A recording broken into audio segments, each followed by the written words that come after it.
My people are very much Biden, Kamala Harris, and this is an opportunity for Joe Biden to go out there and show he has the stamina and the rest. And by the way, while the press, and for some reason they don't, there are healthcare professionals who think that Trump has dementia, that his connection, his thoughts do not go together. This is my video update on this Sunday afternoon, June the 30th. Let's talk about some news. And let's start things off with elections in France. That's right, we have elections in France today. The first round of the parliament elections. And then on July 7th, we will have the second round. So a big day in France. Yesterday, there were elections in Iran, the first round of elections, and they now have two candidates who will move on, I believe, to the second round, and we will also get a new president in Iran as well. But these elections in France, this is big. This is very big. If Macron gets pummeled, if he loses really, really bad, then he might just resign. His ego may be too big to rule France with a prime minister from Le Pen's party. Cohabitation is what they call it. I say 20% chance if Macron and his party gets completely hammered in these elections. 25% chance that Macron says, no way am I going to rule France in cohabitation. Not going to happen. So we'll see. We could be witnessing a very big couple of weeks of Elensky curses, like big Elensky curses. Maybe Macron, maybe. Sunak on July 4th. Sunak most definitely. I think we're going to see a big Elensky curse with Sunak. Not that Keir Starmer is any better, but still, Sunak is going to be a big Elensky curse. And of course, you have the biggest of them all, which is Joe Bidenopoulos, Professor Biden. We may be seeing the biggest of Elensky curses, with Biden having to step aside, or however they're going to remove Biden.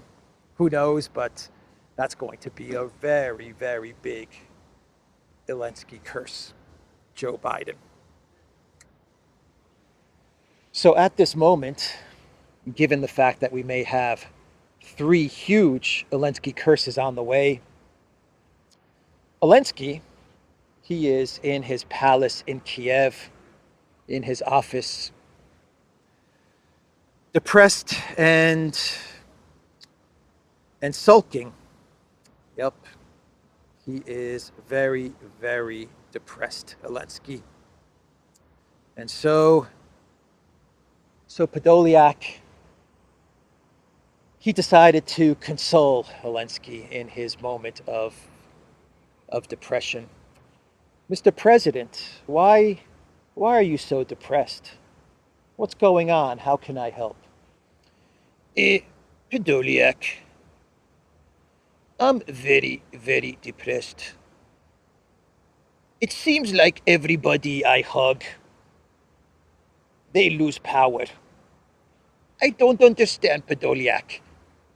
Am I cursed? Mr. President, maybe it's time to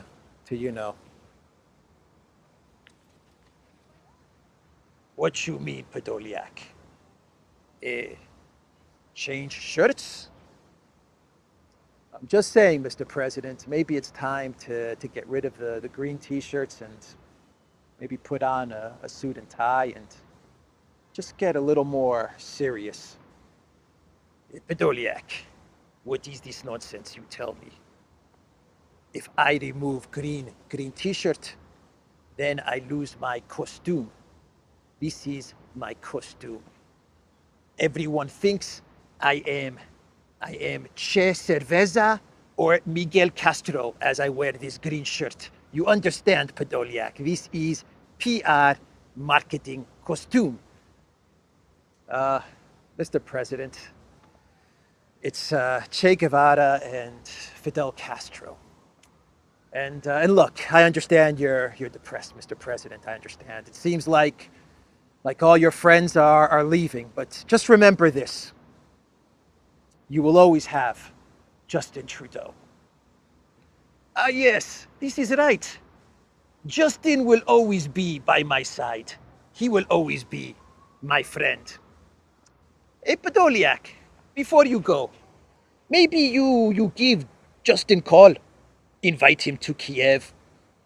We can watch Barbie movie and have good laugh. I like Justin. He will always be by my side. I also like this actor in Barbie movie. He's very good. Ryan Gosling. I like him very much better than Sean Penn. Mr. President, you got it. Let me call up Christia and invite Justin to Kiev to cheer you up. Yep, the Elensky curse is going to be devastating in the next couple of weeks. Could be devastating in the next couple of weeks. And that brings us to the big story, which is dominating all the news cycle. And that has to do with Biden. Axios is reporting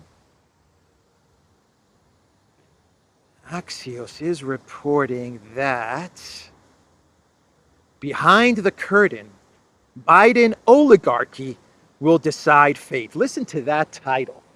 The Biden oligarchy. Over the past couple of days, I've been calling it the Biden family, the Biden clan. Axios is calling it the Biden oligarchy, and that oligarchy will decide the fate of Professor Biden. Axios reports, forget the pundits, ignore New York Times editorials and columnists, tune out people popping off on X. The only way President Biden steps aside, despite his debate debacle, is if the small group of lifelong loyalists who enabled his run suddenly and shockingly decides it's time for him to call it quits. Why it matters. Dr. Jill Biden, his younger sister Valerie Biden, and 85-year-old Ted Kaufman, the president's longtime friend and constant advisor, plus a small band of White House advisors, are the only Biden deciders. This decades-long kitchen cabinet operates as an extended family, council of elders, and governing oligarchy. These allies alone hold sway over decisions, big and small, in Biden's life and presidency. What an admission from Axios, huh? Biden is being run by Dr. Jill, of course, and this kitchen cabinet, as Axios calls it, this governing oligarchy. Good to know that these are the people that are running the United States of America, that have been running the United States of America and propping up Joe Biden. Behind the scenes, if Biden stays in, it's for the same reason he decided to run again. He and the oligarchy believe he has a much better chance of beating former President Trump than Vice President Harris does. Biden allies have played out the scenarios and see little chance of anyone besides Harris winning the nomination if he stepped aside. Is the Democratic Party going to deny the nomination to the first woman, the first Black American, and the first South Asian American to be elected VP? Hard to see. So that's the case that Axios is making on behalf of Biden. They're saying it's going to be Harris. There's no other way around the vice president. She has to be the one that steps in to replace Biden, and they just don't see that. They don't see that because of the fact that you would be passing up, according to Axios, if you went with someone else, like Gavin Newsom, for example, you would be denying the first woman, the first Black American, and the first South Asian American to be elected VP. And they're saying that this is just not possible. What an admission from Axios. Amazing stuff. Absolutely amazing. So Bloomberg, they are reporting that Democrat donors, they want Biden gone. The money, the Democrat money wants Biden out. And when the money wants the candidate gone, the money usually gets what it wants. Let's see, according to Bloomberg, the event in reference to the debate left Democrat donors dismayed and exchanging furious emails, Bloomberg said, from Washington to Wall Street. Many Democratic Party members and supporters came to the conclusion that replacing Biden is now the only hope for Democrats. Finger pointing and recriminations have gripped every level of the party, Bloomberg reported, noting that down-ballot Democrats will spend the rest of the campaign justifying their support for the candidate widely perceived as unfit for office.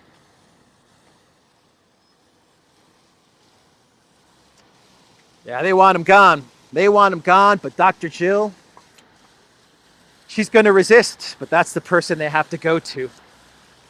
They have to go through Dr. Jill. And notice that since the debate, Dr. Jill has not left Biden's side. From Lord Bebo, Biden is now full-time under the care of Jill.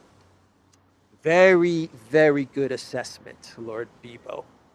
It's the little things that you have to look at. And the fact that whenever you see Biden now, Dr. Jill is right next to him. I look at it as her way of telling the establishment, the Democrat establishment that wants Biden gone, you want to get to Biden? You want to find a way to convince Biden to step aside, or however they can do this. I don't even know how they can do this so late in the game, to be quite honest. I believe Biden has to say, I'm not going to run. I think that's the only way. Or the 25th Amendment. But I don't see that happening. I think the only way is if Biden says, I'm out.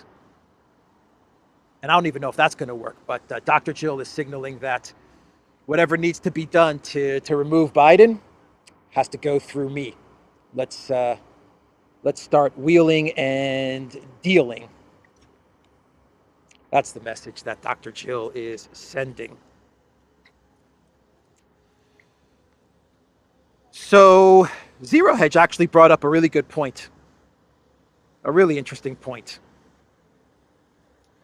They put up an article with the title, "He's Just Sundowning, Biden Admin Spins Debate Meltdown While Family Oligarchy Decides Fate." There's that word, oligarchy. And Zero Hedge says in the first sentence of this article, how bad must those her tapes be? Remember the tapes from her? Yeah, where he said that Biden should not go on trial or anything like that. I forgot. He said Biden should not be put on the stand or go on trial or anything like that because he wouldn't be able to handle it because of his. And I wonder how bad those tapes really are. Maybe they should be released to the American people. I don't know, just saying. Just saying. Have they been released? I don't think so. I think all we have is her testimony to Congress. So the UK wants Biden gone. The UK establishment. They want to see Biden exit stage left. And this is a Twitter X post, I believe from a writer at The Telegraph. I also think the BBC, Ben Riley Smith. Exclusive, British cabinet ministers are privately urging the Democrats to ditch Joe Biden as their candidate after his stilted debate. Below are comments to me today from 3 people around Rishi Sunak's top table. It's very rare to get this fierce criticism of a U.S. president. And here you have 3 cabinet members telling this journalist how Biden needs to go. Let me read you a little bit of what these cabinet ministers are saying. Cabinet minister number 3. It is a very sad state of affairs. His devotion to public service is beyond doubt, but his incapacity to serve is clearly beyond doubt.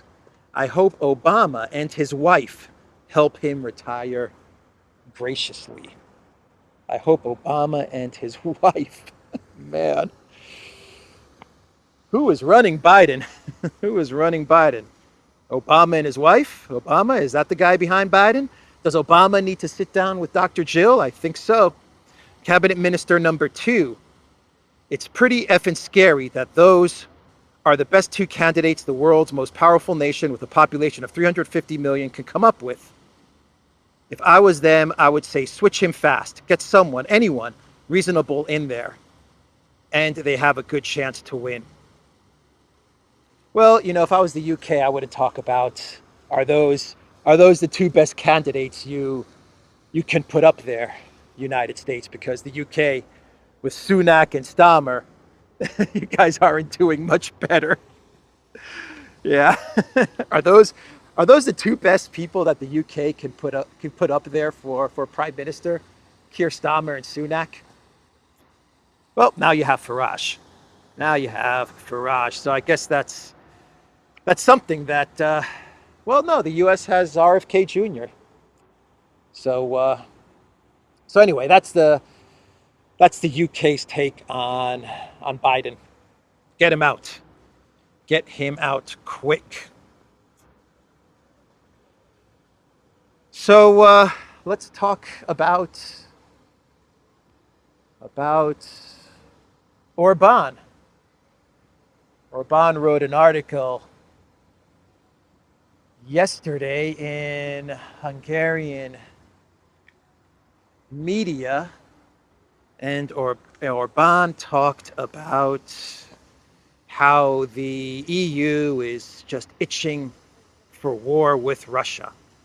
He said that EU bureaucrats want war with Russia. In an op-ed published in the Magyar Nemzet newspaper on Saturday, Orban warned that the EU is facing a series of crises, including economic challenges and the heightened threat of terrorism. To make matters worse, the Brussels bureaucracy that lives in a bubble has made a number of bad political decisions in recent years. The Prime Minister argued Europe is increasingly being dragged into a war in which it has nothing to gain and everything to lose. The bureaucrats in Brussels want this war. They see it as their own, and they want to defeat Russia. They keep sending the money of the European people to Ukraine. They have shot European companies in their feet with sanctions. They have driven up inflation, and they have made making a living difficult for millions of European citizens. That's coming from Orban. Yeah, the European bureaucrats,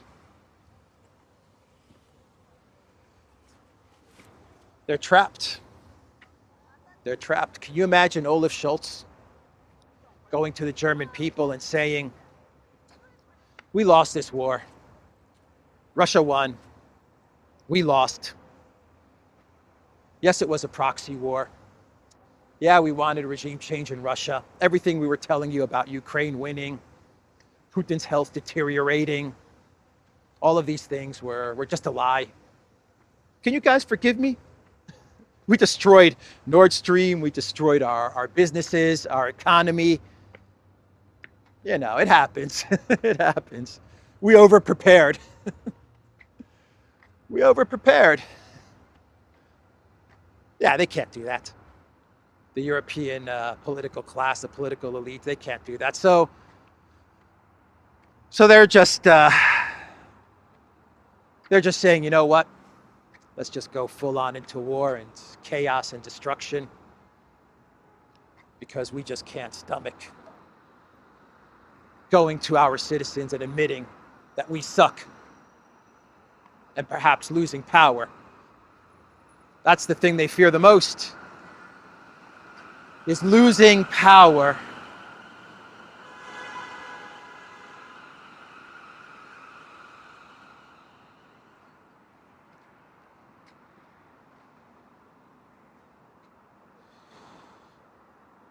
So the situation in Kharkov is very bad on the front lines.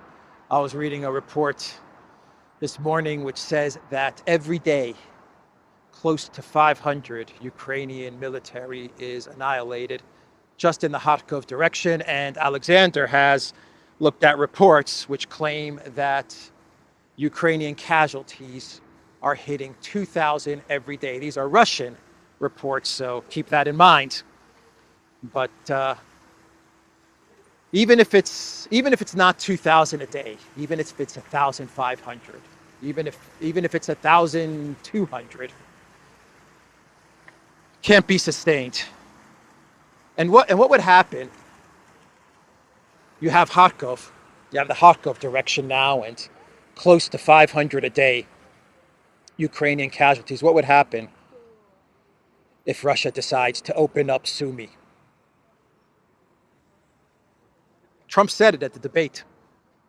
He said it, and all the American people, all of the American people that have not been keeping up to date on Ukraine and may actually believe the propaganda of the collective West, they heard Trump say it on the debate stage. Ukraine cannot win this war. Ukraine has lost. Ukraine is losing this war, whatever Trump said. So I imagine there were a lot of Americans who aren't watching this channel, who aren't as up to date as you are, that probably heard that statement from Trump and were probably like, what? Are you telling me that the New York Times and CNN, they've been lying to me? Elensky's not the next Churchill? Yep. Yep. What else? Polish foreign minister, Sikorski, he's freaking out. Sikorski's freaking out, and he wants to grab the $300 billion in Russian frozen assets ASAP. Polish foreign minister Sikorski on June 29th proposed seizing all 300 billion euros in frozen Russian assets to win the escalation game with Russia. We need to relearn how to champion the escalation game, Sikorski said during a lecture at the Ditchley Foundation in the UK. Russian dictator Putin has already written them, the Russian frozen assets, off. He does not expect to get them back, but he also doesn't think we have the fortitude to take hold of them either. So far, we have proven him right. Boy, Sikorski is... And Sikorski, you are not the sharpest knife in the drawer, are you? Russia does not expect to get the 300 billion back anyway, so we might as well steal it. There's a thing called international law and seizing assets illegally, seizing state assets illegally, and destroying the financial reputation, the financial trust of the European Union. But forget about all of that. Russia considers this money lost anyway, so we might as well take it. Man. Poland, this is your foreign minister. Oh, Sikorski. You do provide a lot of good clown worlds, I must admit. Sikorski. Yeah, but he's panicking. He is panicking. Basically, it's Sikorski saying, this thing is crumbling, and it's crumbling really fast. We better get the money. Better get the money now. Who cares about everything else? Let's just get the money. Oh, boy. Let's do some clown worlds, huh? Oh, how about this? From from Ivan Kachanovsky. And I believe Mr. Kachanovsky, he was very much, he was reporting everything that was happening during the Maidan. Something, I forgot exactly, but he was someone who was telling the truth about the Maidan, or understood everything that was happening in 2014. Anyway, he's been following the crisis in Ukraine closely, Project Ukraine very closely. And he put out this tweet. U.S. House of Representatives just passed a bill blocking U.S. weapons and other assistance to neo-Nazi-led Azov 3rd Assault Brigade and Azov Brigade of National Guard, which is successor of Azov Battalion. And he actually put the bill that passed that blocks the weapons to the Azov, which I guess nullifies the bill that was passed like a few weeks ago, which cleared the path for weapons to Azov. So now you have the House blocking the weapons. Look, weapons go to Azov, regardless. I mean, we know that. We know that Azov gets the weapons, whether there's a bill in place blocking the weapons or a bill in place green-lighting the weapons. But this is an indication from the House. Take it as an indication that yeah, they see this thing as crumbling as well. Project Ukraine is crumbling.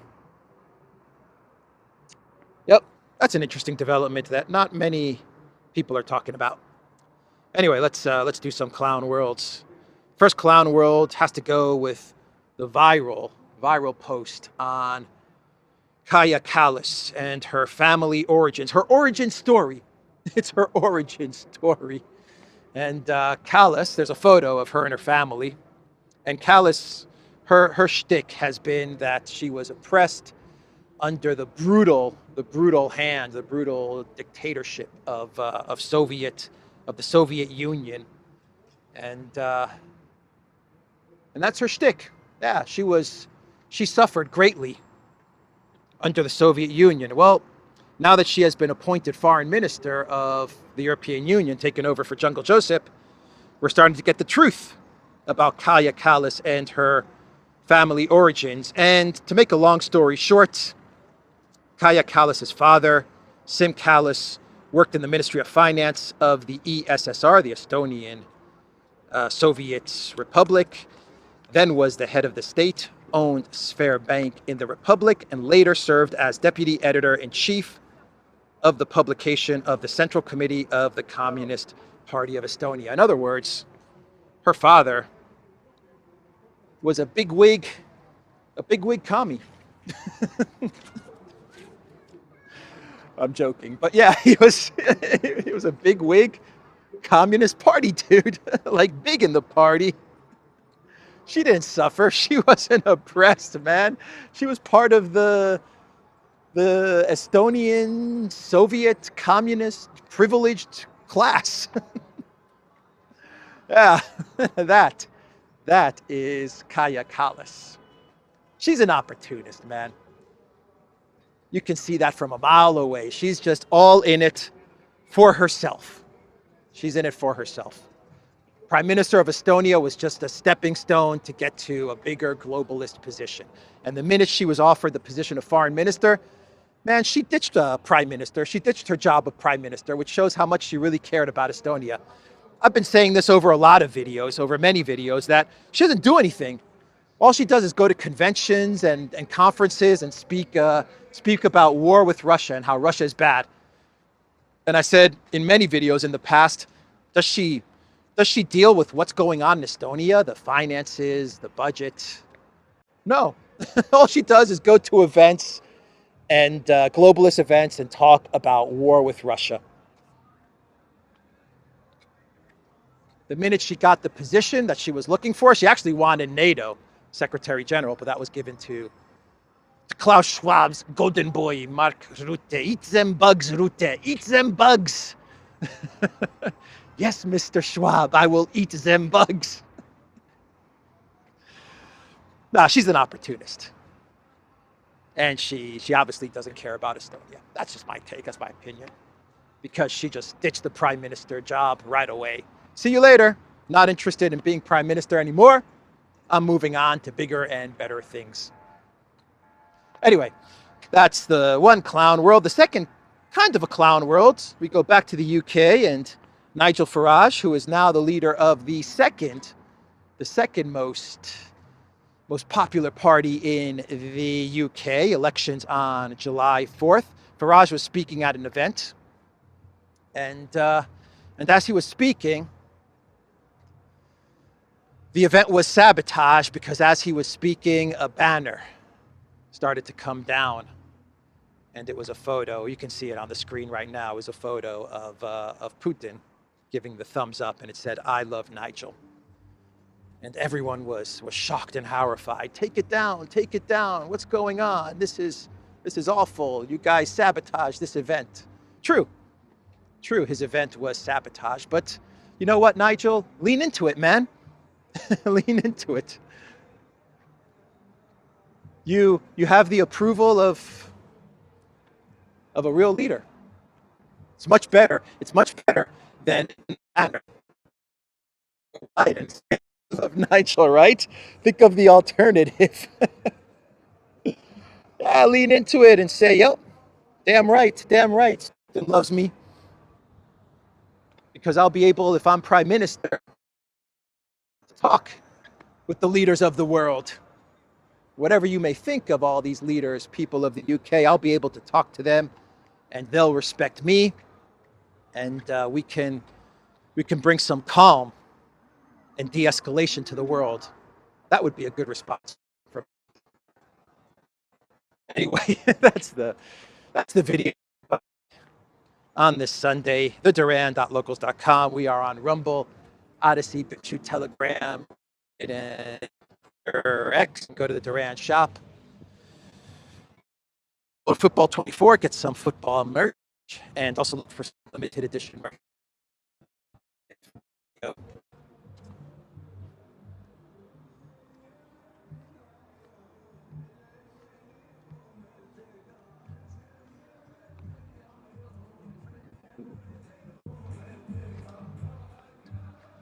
Anyone watching from United Arab Emirates? Give a shout out in the comments down below.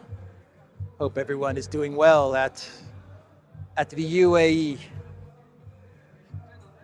Take care.